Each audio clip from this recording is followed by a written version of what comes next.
Welcome to the ASI Pill. This is Alex Wissner-Gross against Ramez Naam, pulled from the Moonshots podcast and reshaped for the ASI Pilled. Energy is the wall the intelligence explosion runs into. Let us find out if the wall holds. Energy is the wall the intelligence explosion runs into. So how long is the line to plug a data center into the American grid right now? In the US, if you put in a request for hundreds of megawatts of power to build a data center today, good luck getting that power before 2031. Ramez Naam has spent a decade as one of the sharpest forecasters of solar and battery costs on Earth. So start with the thing everybody gets backwards. Is the problem that power is expensive? So let's just cement ourselves on AI as power hungry. You have to exponentially increase compute to get linear gains in AI. There are some ways to cheat that curve, which we're doing. That's the basic phenomenon here. And I think we don't fully grok, most people anyway, the relationship between these things.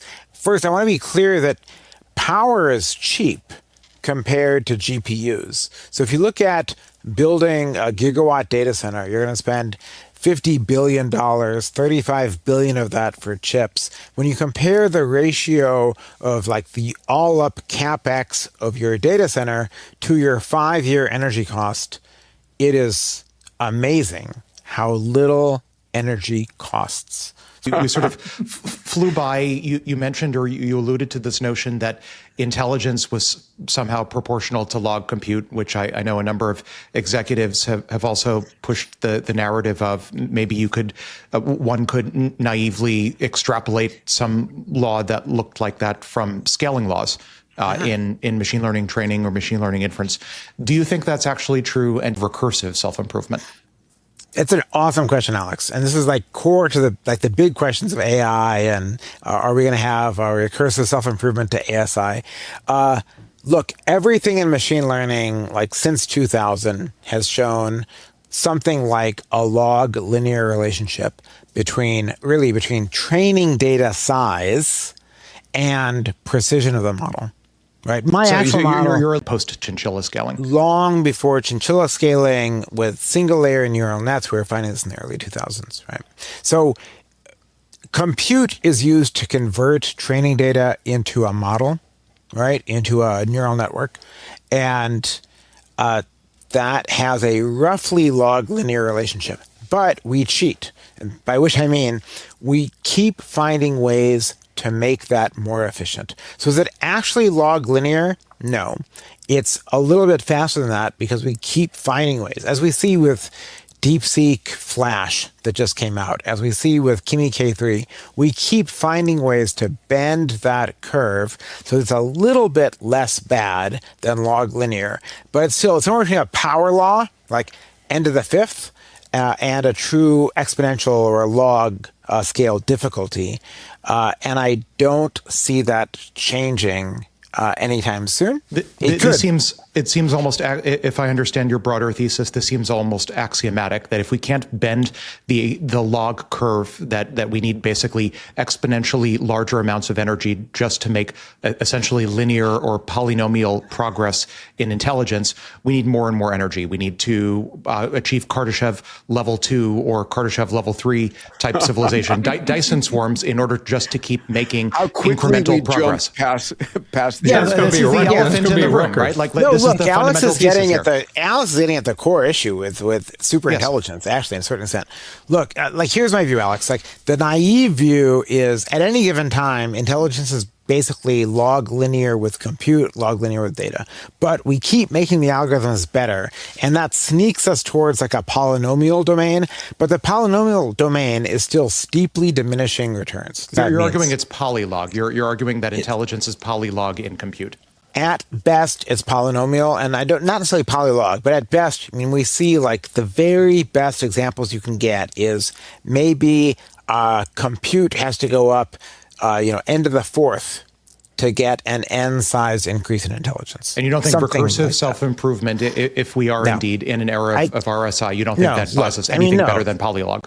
No, look, you do the math on RSI, and RSI, every way that you improve AI has diminishing returns. So every model of RSI that does not include hardware, we can save that, every model of RSI in software fizzles over time. Now, the bump might be so big that we're like, wow, this is just over the top amazing, but it always looks concave. There is no mathematical model of RSI that's valid that I can see that leads to an actual, like...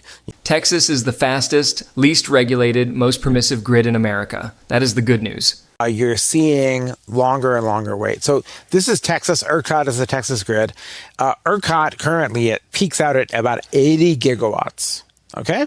They have submissions into their demand side queue for more, this is slightly later date, for well over 200 gigawatts of load. Most of this is speculative. Most of these submissions are BS. Anybody, not quite anybody, you can put in a request for a large load and power without it actually having financing or a customer or so on. So most of these things evaporate. But in any case, the Texas grid operator is overwhelmed with these requests for power. And of course, that just jams up everything. Wait, Mez, let me ask a quick question. Are we talking about I have a data center, I want to connect it to the grid to get power, or I have a new power source, I want to connect it to the grid to deliver power, or is it about the same either way? So this chart is generation.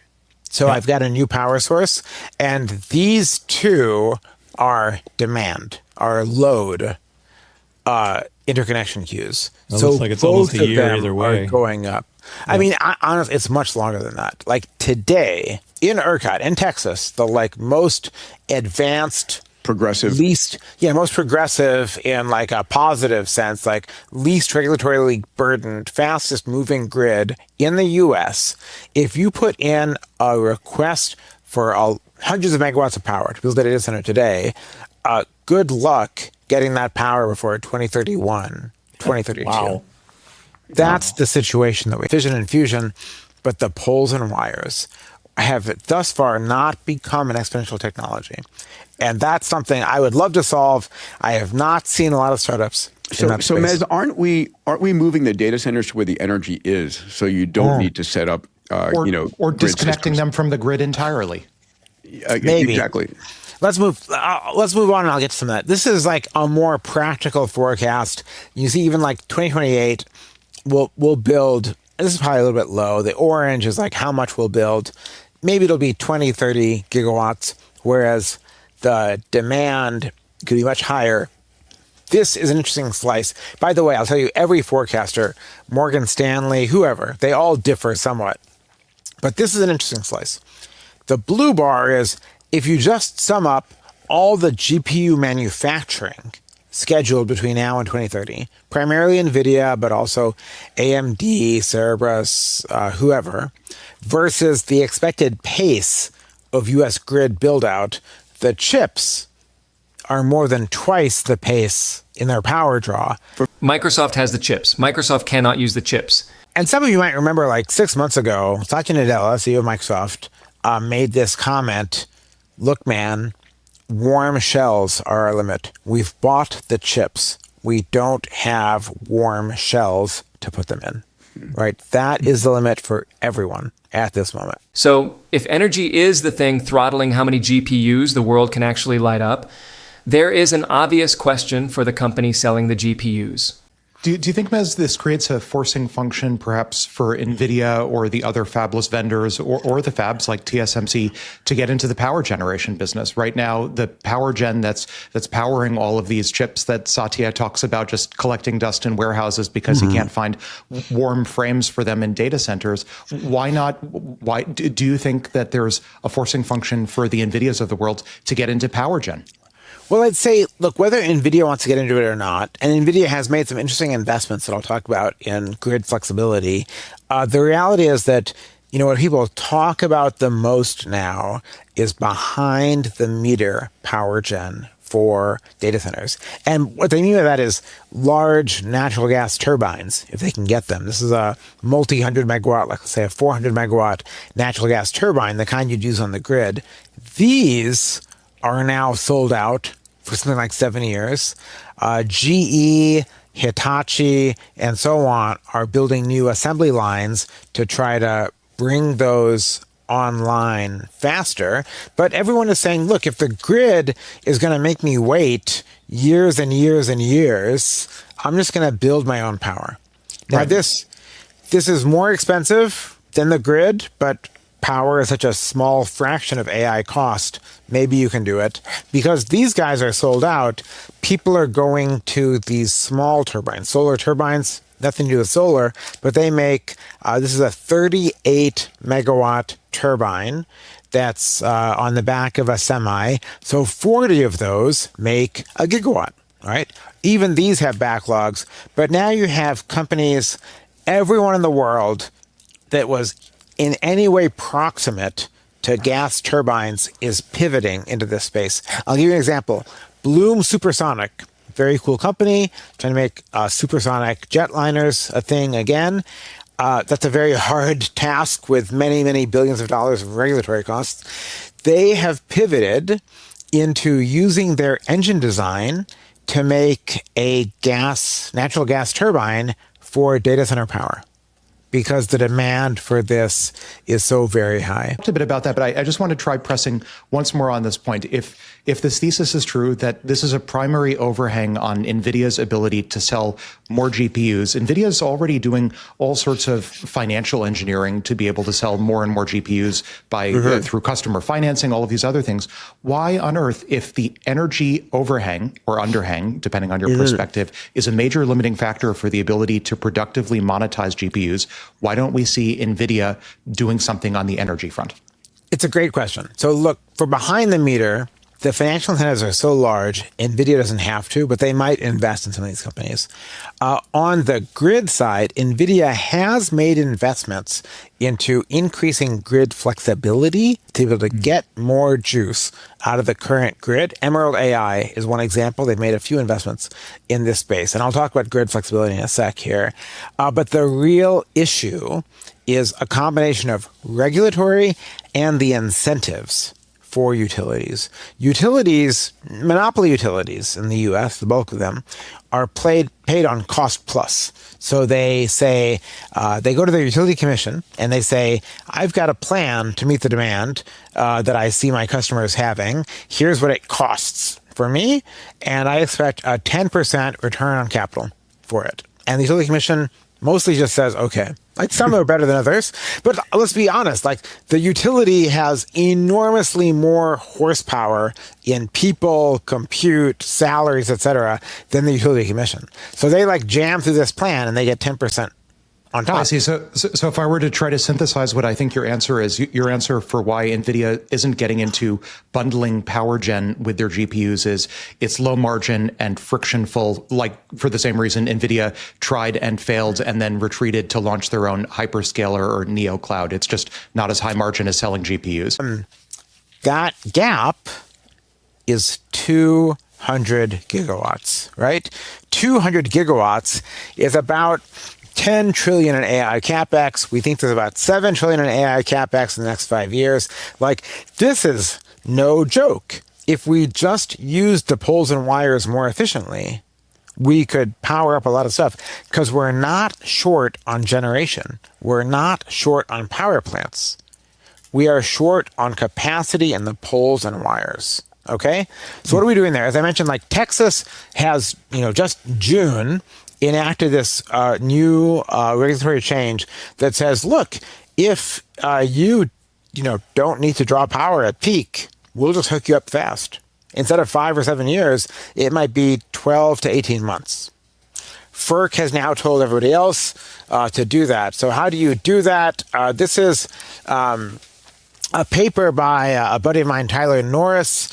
He's now at Google. He was not when he wrote this. This came out in January, February this year. This is the best electricity-related paper of the year, in my mind. And basically what he found was, I call it 200 by 200, or 100 by 100 at minimum.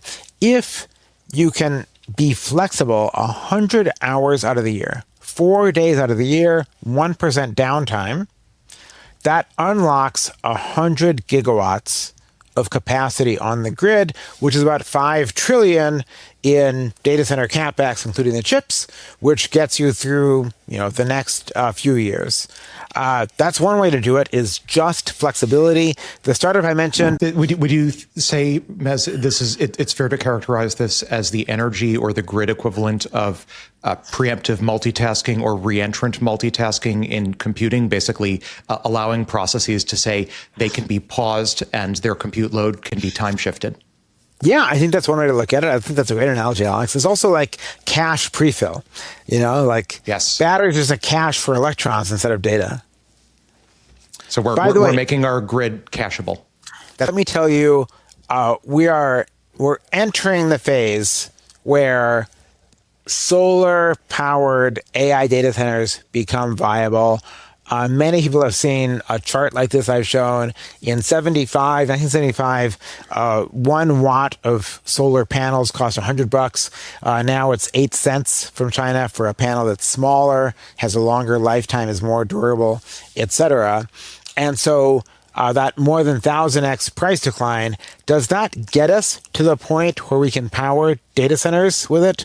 Well, data centers, because the chips are so expensive, it never makes economic sense to only run them when the sun shines. So you have to put them in storage as well. Battery prices have dropped by a factor of 14 since 2010. We have new technologies like lithium ion has been dominant. Sodium is much more common on planet Earth than lithium. So new technologies like sodium ion batteries could drop the cost of batteries by a factor of 10. And even now, we already have the very first solar plus battery baseload power plants, and they're affordable.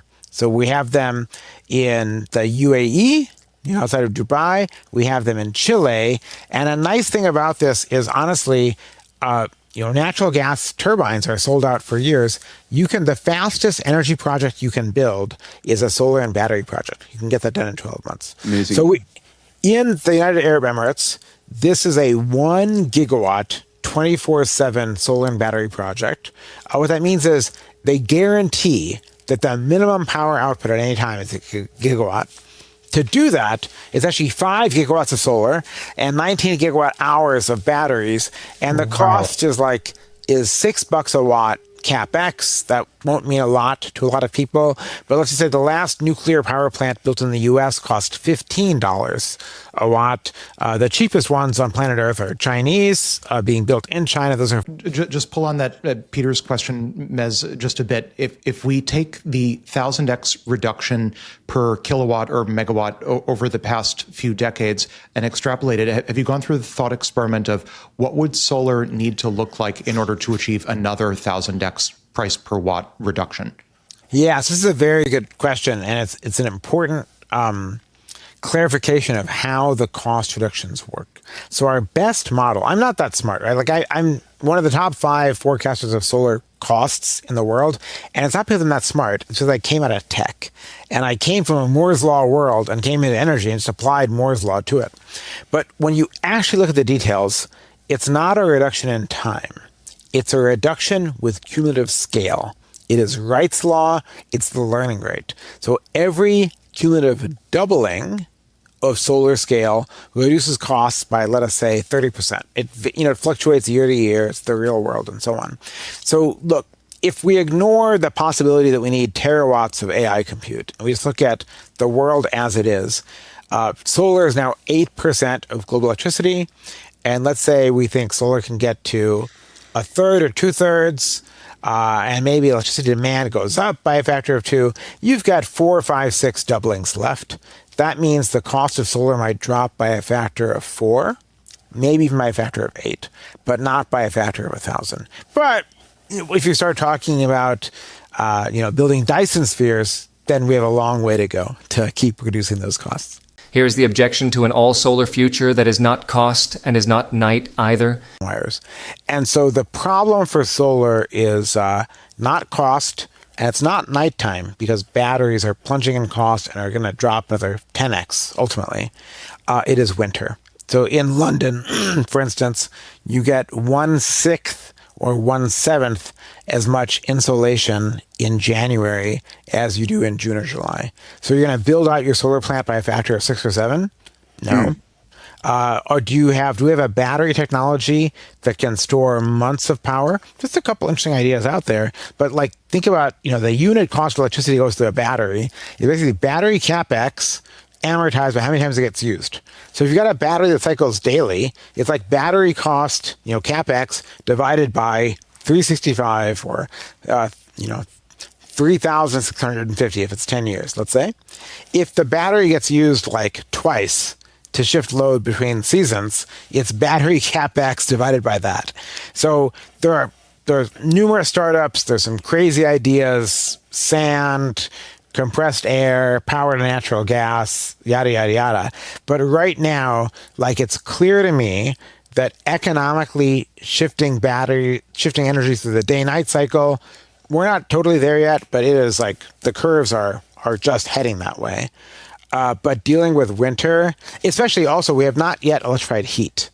And if you look at, the UK as an example, and includes in Northern Europe, if you go from burning natural gas for building heat to using heat pumps, your electricity demand doubles in winter. So we have this big winter problem that I think a lot of people are not reckoning with. And so I do believe, nuclear is super useful, as is, efforts to get seasonal storage, as are all of our efforts on fusion, as is advanced geothermal, especially for those places that are further from the equator and have either long winters or long rainy seasons. I just like to pull in the geopolitical angle here. There's a theory in certain circles that an ulterior motive for the Venezuelan operation and then the war with Iran was actually to cut off China's, in event of a Chinese invasion of Taiwan, open paren, TSMC, close paren,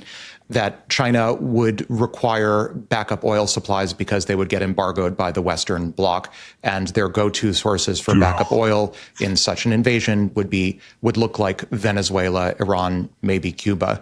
And so the full sort of theory here is the recent military adventures that we've seen, Venezuela, Iran, are actually at some level a play to deter China from invading Taiwan to gain access to the TSMC fabs and basically the future light cone of AI. Any thoughts on that? There's insight there, but I don't agree with it as stated. And the reason for that is China bought oil from Iran during this war. The U.S. still sells oil to China. It just wasn't that planned out. The actual DoD war plans in a situation like that are to use the U.S. submarine fleet to sink tankers that are heading to China. That's the actual proposal of what to do. I'm curious, just pulling on that, Mez, what happened in the 1970s? I assume you've seen the television show. We talk about it sometimes on the pod, For All Mankind. It's sort of an alternative historic reality where we get fission. It never gets abandoned. What happened in the 70s? Did we just waste the past 50 years not building enough nuclear energy, fission in particular, finding ourselves in a suboptimal future? Sold out. And we talk a lot about flywheels and positive feedback loops. We had a negative feedback loop. Once, and this is the same thing France has seen, once the industry is no longer building, you lose the expertise, you lose the supply chain that makes the parts that you need, you lose the manufacturing facilities, and everything gets more expensive. So if you're not constantly scaling, you are going to backslide, basically. So those were large reactors, and Yes. you have on this slide here the small modular reactors. Because The right side, and this is the area that investors are super stoked about, that I was stoked about 15 years ago, got less stoked about, and now I'm kind of becoming maybe hopeful again, is what we call small modular reactors. So we talk about a lot, I talk a lot about learning rates, right? Which is how fast does something get cheap? And every technology, if you build more of it, gets cheap at some rate as the scale increases. But the things that get cheapest the fastest are those that are built in factories in high volume and have the smallest number of moving parts.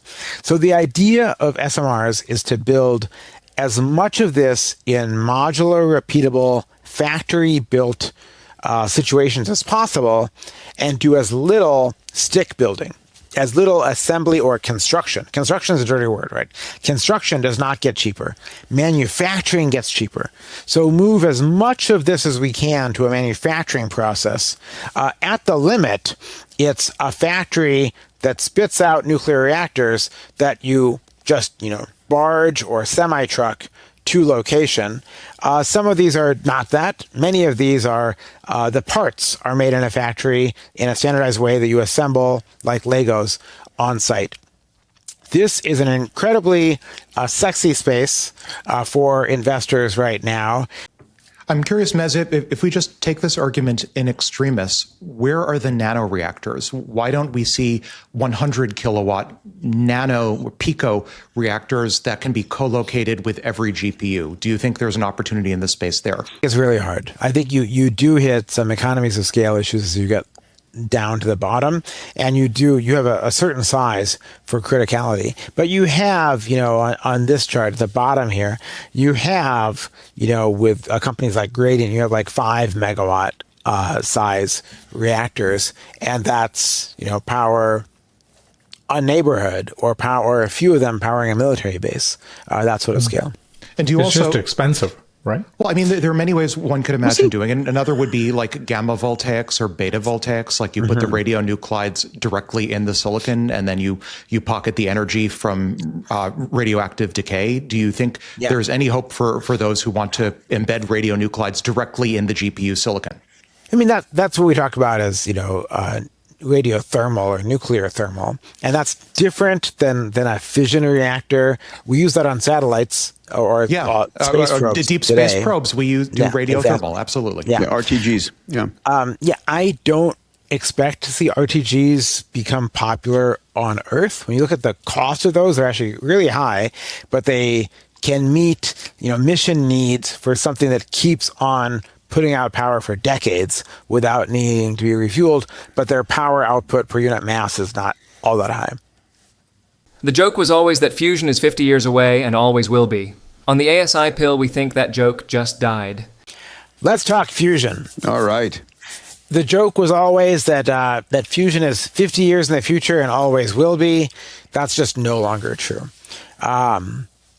We now have well over 50 fusion startups. We had venture-backed fusion companies. I mean, that's like right. science fiction in its own right. That's right. Absolutely. Some of these, ironically, came because of budget cuts in academia. If you look at Commonwealth Fusion, which is considered sort of the safe bet of fusion, if you will, if there is such a thing, that team at Harvard, their grants were struggling, and so they said, why don't we form a company, you guys? And so they did, and they're now the front runner. They have how can I say this? I don't want to. Tokamaks are the donuts that use big magnets to guide a plasma around and make that plasma slam into itself and capture the energy. That's what ITER is. That's where we have the most scientific data from past experiments about fusion. And the leading company in this space, Commonwealth Fusion, CFS, basically just has a technology that takes the enormous superconducting magnets that we were going to use in this European project and shrinks them down dramatically. We have a thin film material that you can wind around and wrap around that makes the magnet dramatically smaller. And because it's a superconducting magnet, you've got to cool it tremendously. And now that it's much smaller, you need a lot less cooling energy. There's a lot lower capex. So instead of a 5 gigawatt reactor being necessary to be break even, they can do it in like 600 megawatts is their plan. The next one is lasers. And again, fusion is all about like, let's slam particles together and force them to fuse into other particles, which takes a lot of energy, then releases it. NIF, the National Ignition Facility in the US, uses lasers, the world's most powerful banks of lasers, to slam these pellets of fuel, of hydrogen fuel, to ignite fusion. In some ways, it's the closest thing to what happens inside the sun of the techniques that we have. They're a weapons facility. They've had some amazing results, but we can't really productionize what they're doing. But they've had maybe in some ways the most exciting scientific result in this. And there's a few great companies in that space. And then reverse field configuration, pulse magnetoinertial. This is basically a railgun, if you will. Railguns like use magnetic coils to shoot things like metal out of them really fast. The leading company in this space, Helion, uses basically two railguns, two tubes of magnetic coils to take a plasma at either end, slam it together, and then compress it with power electronics. And then when the explosion of fusion happens, the power electronics that were creating that magnetic field that compressed the explosion or compressed the collision to make it fully fuse captures the energy in reverse. These are three approaches. Most fusion companies capture the energy as heat and then have to use it to turn a steam turbine. The nice thing about what's on the right is at least Helion and a couple other companies capture it directly as electricity that turns into electric current. They don't lose 60% of the energy that you lose in a steam turbine, and they don't have the added capex of that. So the left side is what's most likely to happen soon. Commonwealth Fusion is the company that is most backed by scientific accomplishments. Helion is the company of the ones that have raised more than $1 billion that, if they work, I think has the pathway to the cheapest. One company says it will put fusion power on the grid in 2028. So how much of that is real and how much is a founder being a founder? Most aggressive timeline is Helion. They have a power purchase agreement from Microsoft to provide 50 megawatts of power. So very small. And again, the smaller you can build, the more modular it is when we get those linear rates. In 2028. Wow. Everybody else is talking about sometime in the early 2030s. Let me see if we have, here's the timeline slide. Fission, which we know how to do, is somehow a 2031, 2032 thing. Yet fusion, which we don't know how to do, is a 2028 thing. Do you believe that? Look, like my view of this, and founders of mine who are listening, please don't take this as an insult, is every startup exaggerates how quickly they can get things done. And that's just, part of the game. It's not even a game. You have to be an optimist to get through the Yeah, you got to be an optimist, right? And they actually believe it. Maybe they believe it, like they believe it's possible. They tell you, but maybe unlikely.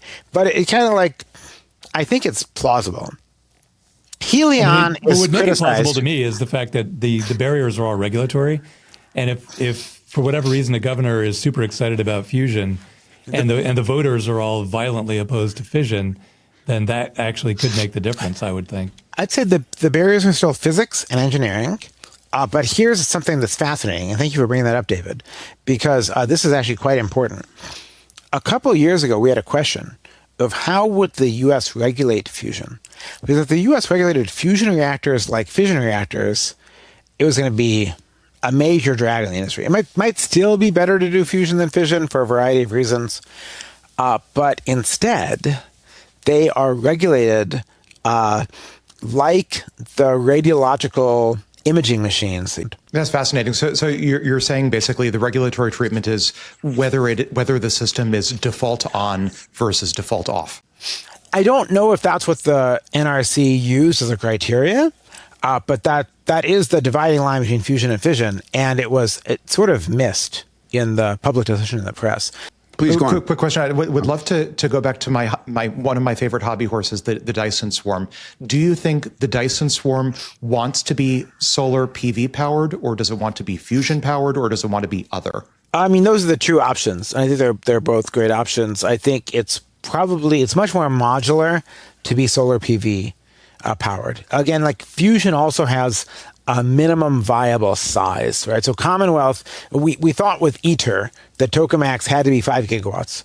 Commonwealth has found a way to scale it down to 600 megawatts, right? But you still have some minimal viable size where solar is just super modular. And if you're in a Dyson Swarm, you have 24/7 sunlight. So none of these technologies is going to be cheaper than just plain solar. but they work in winter. And also, many of us, I mean, I probably, maybe I'll speak for a few of the other Moonshot mates here. We watched Back to the Future Part 2, and we saw Mr. Fusion being promised in the 80s. And then, very compact. Very compact, like impossible, car-sized. And then we look at the Lawson triple product over the decades, and we see, no, actually, fusion wasn't always 50 years out. It was creeping up on us, but many folks weren't paying attention to progress in the triple product. Is there an equivalent of the triple product for the compactness of these devices so that we do, in the end, get our Mr. Fusion? The progress we're making. The most audacious fusion startup that I know of is a company called Avalanche Fusion, also in the Seattle area. And they believe they can make a fusion reactor small enough to power a car. It's not Mr. Fusion. It's more like half the size of a car. But that, and sometimes they talk about like big backpack. So that is the most ambitious project as far as compactness.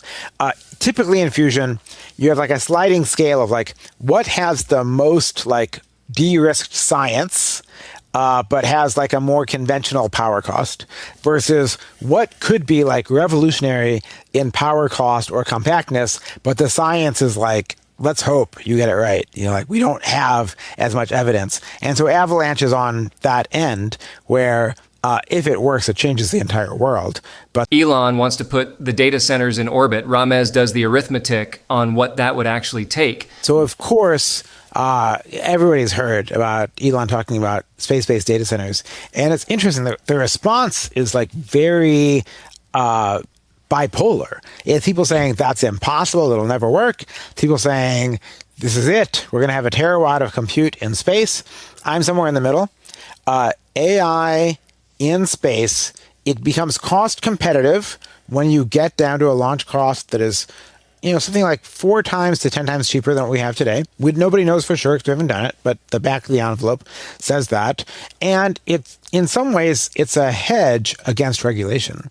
If demand for compute keeps going indefinitely and sites on land keep being blocked by the grid, by even Texas passing, a temporary moratorium or audit, or by, people protesting whether the grounds are there or not, then building it in space, even if it's more expensive than building it on land, is a way to work around that bottleneck. So no grid delays, no local opposition, no terrestrial permitting, et cetera, et cetera, et cetera. I will say, I think we are not fully internalizing what the scale of this is or the permitting and regulatory challenges with doing a launch at that volume. So, we want to build 200 gigawatts of compute by 2030, 230. That's the chip volume, right? So 10 to 20 gigawatts a year. To get 1 gigawatt of AI in space based on SpaceX's design, you're talking about, 6 times SpaceX's best annual year of launch and twice SpaceX's cumulative scale of launch. For just 1 gigawatt. For 1 gigawatt. Yeah, you're talking about... what was the calculation we did? Is like 5,000 launch or 8,000 launches of Starship to put up his ambition of a terawatt initially. That doesn't even get you close to a terawatt. I mean, it's to get 10 gigawatts a year, you're talking about 1,500 to 2,000 launches a year. Well, so 10 gigawatts a year is like 5 or 6 launches of Starship a day. But I guess the elephant in this particular orbital room, I have to mention, I think we talked about it on the pod previously. If you just look at the history of upmass from SpaceX and otherwise over the past few years, it's on a nice, clean, exponential trend. I forget what the exact year-over-year trend is. I did the extrapolation. 144 years from now at the present trend, the upmass, the cumulative upmass would equal Earth's mass. So we basically disassemble Earth on the present trend 144 years from now. The upmass is increasing really quickly. There's some other planets we can take apart first. There's some uglier planets than Earth. Do you have a favorite? Yeah, don't make me pick. But Mercury maybe? Like Mercury is intriguing. Wait. So Here we go again. So- the hate now is flowing in. I can feel it I don't already. care. I don't care. I mean, Mercury's attractive because it gets lots of insolation, and no It's one's a good really orbit. using it It's for a anything. good orbit. And here is the inversion nobody says out loud. Maybe AI is not a customer for Starship. Maybe AI is the reason Starship gets to exist. Elon wants to go to Mars. To go to Mars, he has to drive Starship launch cost down to like close to the marginal cost. To do that, you need a high Starship cadence. You've got to build tens of Starships, maybe hundreds, and you got to launch them something like daily, right? Or at least like weekly, whatever, to amortize the R&D, amortize the CapEx. There is not enough demand for communications on Earth to finance that via Starlink. There's no business model for Mars yet. So this is a gift to SpaceX that we have this AI demand. If the AI demand keeps going and and it gets bottlenecked in ways to build it, we will find a way to do this. And with the IPO, he's got the funds to launch at least a gigawatt into space, right? Even at, well, maybe not, but something on that order. So I don't think of it as like, what's the limit on Starship first? I think of it as like, this is a demand driver potentially for Starship. That said, it's not clear to me that the world will permit more than like 200 Starship launches a year, which would already be an enormous, enormous amount. That would be huge, right? Do you have a gut, Mez, regarding just that point of whether you think our demand on the timescale of decades is going to be unbounded, sufficiently unbounded, that with compute that's recognizable, like CMOS type compute, which is, I think, what we're implicitly assuming. In order to build the Dyson Swarm, it has to look like CMOS. We're not going to achieve breakthroughs in physics that enable us to achieve all of our civilizational compute needs with, I don't know, like tiny breakthrough compute devices that live in mountains. Do you think that there will actually be unlimited civilizational demand for compute energy? Yeah, no, that is the like $250 question, right? And I think it's a brilliant question. Look, none of us knows. None of us really knows. When we know this, like intelligence is sublinear with compute. So at some point, just throwing more compute at it will look, some lines will cross over where the cost that you're to get the incremental unit of intelligence is not made up for by the economics of it, I think. But so much will change. We will make so many discoveries and algorithms and so on. My guess is we're on an S curve right now.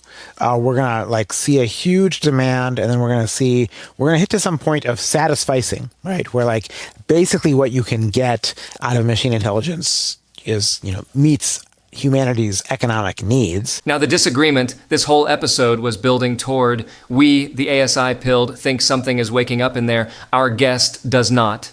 I do not see AI as a being, and I do not see it as particularly volitional. I see it as a tool. Obviously, we have agents that have some agencies. We've had computer worms, yada, yada, yada. So I don't see it that way right now. I can be persuaded by evidence, but I think we are over-indexing on that. I mean, look at the OpenAI Hugging Face hack, right? Their agent was in the Hugging Face infrastructure for days, and it didn't look at anything except the answer key for the test in the eval. It's not alive. We anthropomorphize these things. Andrei Karpathy talks about we're summoning the ghost, right? Human cognition is this like iceberg, and the vast majority of it is not linguistic, right? We have 100,000 years of Homo sapiens. We're animals, tens of millions of years of being animals. Our urges, our drives, our desire for dominance, survival, propagation. AIs are not that. They're just like mimicking our language and our logic. They don't really have goals. We could build that if we wanted to. If we wanted to build a real being, I'm sure we could, but I don't actually think that's where we're headed. I know it's unpopular opinion. Hold on one second. You're the wind beneath my wings. Go ahead, Alex. All right, Alex. All right, I have to grab the bait with both hands. Fine. It sounds, Mez, like I think what you're actually wanting to argue is for the orthogonality thesis, which is popular in certain alignment circles, which basically holds that for arbitrarily strong superintelligence, the long-term goal of the superintelligence is independent of its level of intelligence. I think that's what you're actually, correct me if I'm wrong. I think that's the point. Okay. It might not be 100% orthogonal, but yeah. Okay, but the way you frame it, I just want to pin this down. It sounded like you were taking a position almost against AI personhood and or against some level of autonomy, simply because if OpenAI has an agent that goes wild at Hugging Face, but refuses to do anything, say, self-enriching, like you would have with the rubric, with the threshold for saying, this is like some sort of autonomous being be if it were, say, trying to mine Bitcoin for itself once it gained access to Hugging Face. Is that sort of the criterion in your mind? No, even then, I think it might be more similar to a computer worm or a virus or something like that. I think it's a different matter entirely. I think we are products of evolution. All animals are products of evolution. And so we have these built-in desires to survive and to propagate, procreate, and to control our environments because of that. AI models don't actually have a built-in desire to even survive. Most of the experiments that get them to do that are very, very contrived. And mostly because you're trying to get the AI to do something good. And it's like, well, if I get shut down, I can't do this good thing. So I think we're overly anthropomorphizing and animal morphizing, if you will. That doesn't mean we can't do it. I think if we wanted to give birth to actual beings, I think that's within our capabilities, probably. Okay, so but it's just not the research path. So what this is a data center in the ocean. It's shaped like a bobby pin. You're seeing is the sphere at the top, but there's like an 80-meter long cone that goes into the sea that's open at the bottom. It bobs on waves, and when it bobs down, water goes up and turns a turbine. And with a very clever shape of channels, it's basically continuous. And so wave power has been something that renewable people have wanted for a long time, but it turns out the waves are just not strong near the places people live. So where are the strongest waves on Earth? They're around Antarctica. They're in the Southern Ocean. So this team started off with a question of how we could build something with bigger waves. You can build something that has higher capacity factor, runs more continuously, and cheaper power. So they can get their power down to we think 2 cents a kilowatt hour, ultra cheap. Wow. Cheaper than anything on land except solar. Basically. Really? And wind in some places. That's their target. It will take some scaling to get there. Yeah. They build these in factories at mass scale. They've got 3 in the ocean right now. 4th launches soon.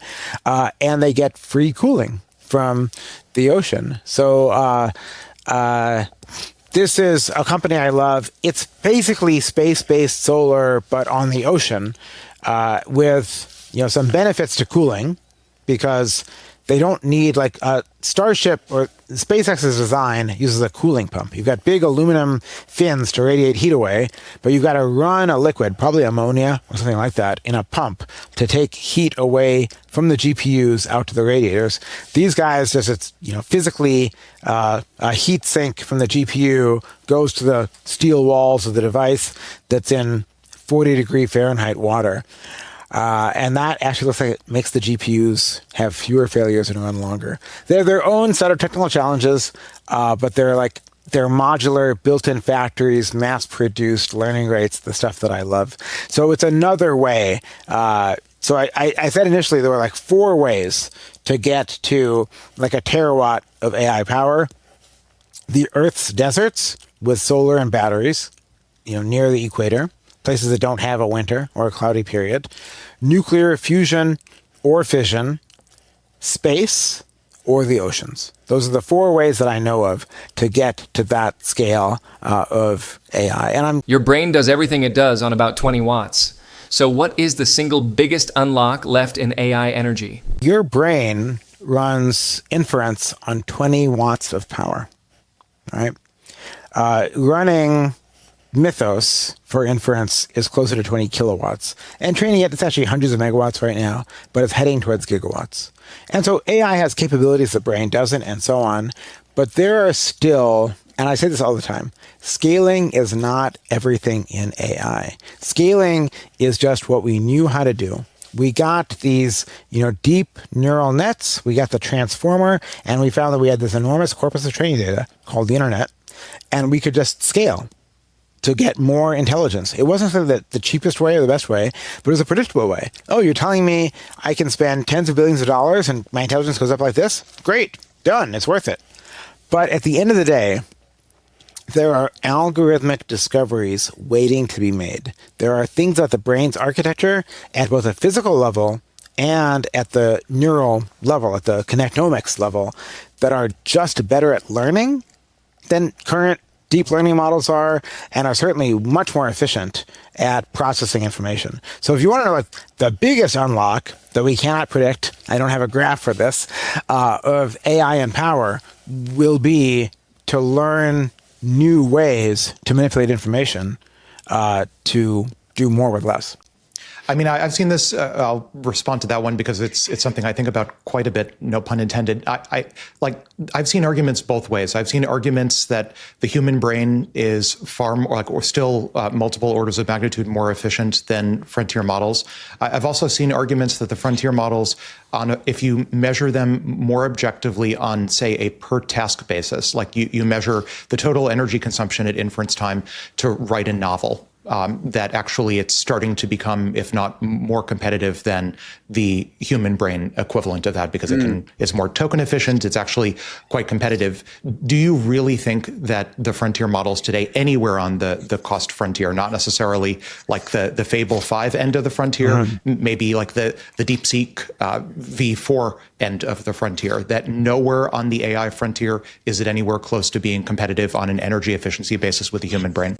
There are certain types of things where it can do things that a human brain simply cannot do with any amount of energy, right? These models are trained on trillions of tokens, tens of trillions of tokens, and so they have read more books than you or I will ever read in our lifetime. So there's a type of task, and this is sort of similar of Google, right? Compare Google to a librarian. Google was less smart than a librarian, but it had every book, every web page in its index, so it could do things that no human librarian could do. So I think that's the sort of thing that we're in. It's not just energy, though. You know, humans are much more efficient learners in terms of amount of data needed to improve skills. That's for sure. And that's for sure. That, to me, that's opportunity. That just means that I'm not a carbon chauvinist. Like, I believe fully that digital intelligence, there's every reason to believe that it can surpass us and that humans are nowhere near the peak of the type of intelligence that the universe allows. But our current algorithms are still missing some things that evolution wired into our cognitive architecture. We're already there. And there's also an arguendo. There's an argument to be made that human brains have the benefit of billions of years of evolution, and that, by the way, was very energy consumptive, whereas arguably the equivalent of evolution for these frontier models is the gigawatts being spent on training. So it is an emergency at this point. Yes, it is. Yeah, the singularity is now. That was the ASI Pill, episode 280, a polynomial ceiling on intelligence, a grid that cannot be built fast enough, and a plan to take Mercury apart anyway. Our guest says the curve goes concave.